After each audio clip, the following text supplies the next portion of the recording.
Kavya, excuse me sir.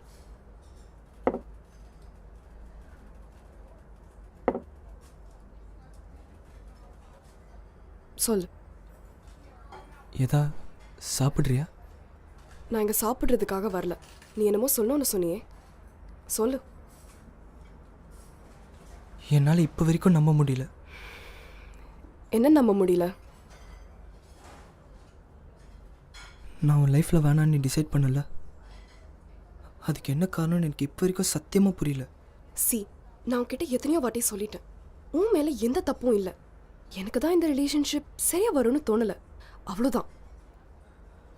என் மேலே எந்த தப்பும் இல்லைன்னு சொல்கிற, அப்புறம் என் கூட பழைய மாதிரி பேச பிடிக்கலன்னு சொல்கிற. எனக்கு புரியல காவியா. இங்கே பாரு, மறுபடியும் ஃபர்ஸ்ட்லேருந்து ஆரம்பிக்காத. ஏதோ முக்கியமாக பேசணும்னு கூப்பிட்ட, அதுக்கு தான் வந்தேன். என்ன நினச்சிட்டு இருக்க நீ? நீ என்னமோ முடிஞ்ச போன கதையெல்லாம் பேசிகிட்டு இருக்க.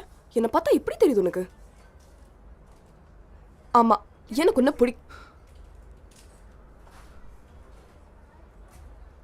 போதும்.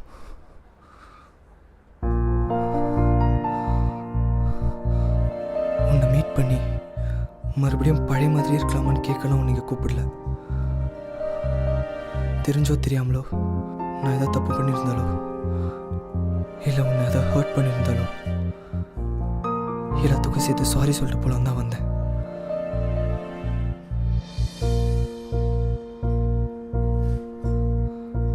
சாரி.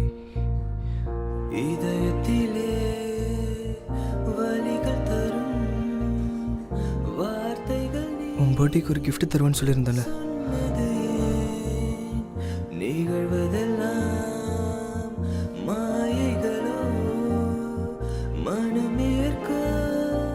Advance happy birthday. குழந்தையின் கையில் பொம்மை தந்து டேக் கேர். செல்வதா